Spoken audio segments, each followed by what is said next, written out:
dans cette icône du baptême du Christ, Jésus est nommé l'époux, l'agneau.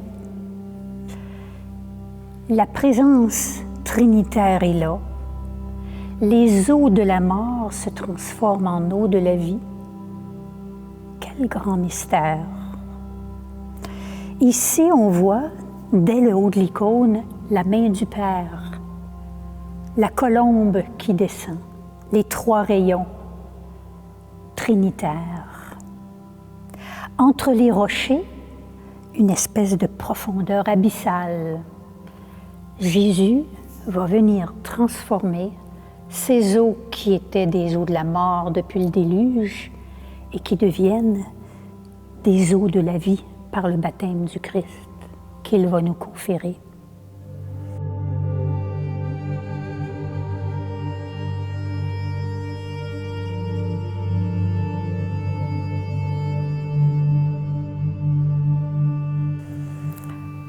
Jean-Baptiste à gauche, le cousin, celui qui avait tressailli dans le sein de sa mère et qui rencontre son cousin, qui sait très bien, qui voudrait s'incliner, Es-tu celui qui doit venir? Et en même temps, il est imprégné de tout ce mystère.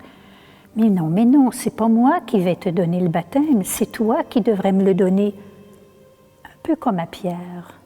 Jésus veut faire les choses dans l'ordre, se laisser baptiser par le baptême de l'humanité, si on veut.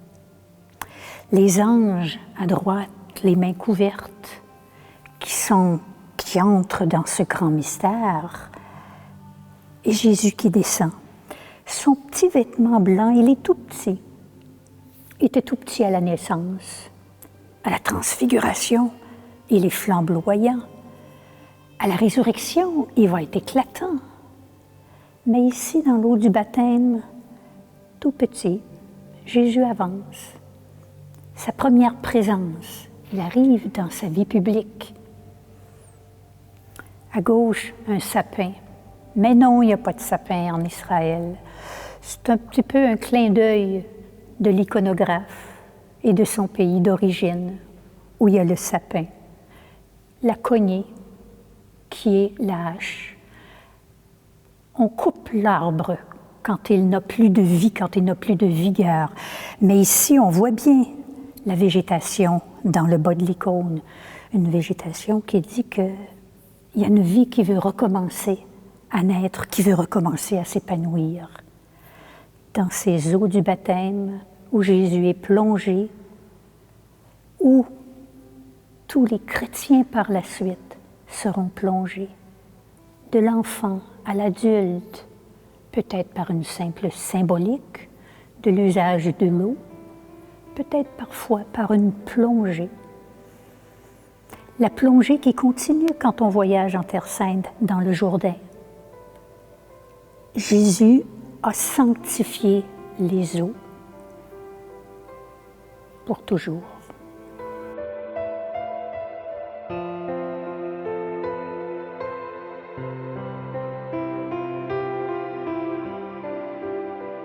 Les cieux s'ouvrent. Déjà, il nous parle du mystère de Dieu. Présence des trois, Père, Fils, Esprit. Jésus plonge dans les eaux troubles depuis le paradis perdu jusqu'aux profondeurs de l'humanité. Elles deviennent eaux vives du salut. Le précurseur accueille celui qui l'attendait. Jean-Baptiste reconnaît l'agneau de Dieu. Il nomme l'époux et va l'introduire à ses premiers disciples. Quel grand mystère!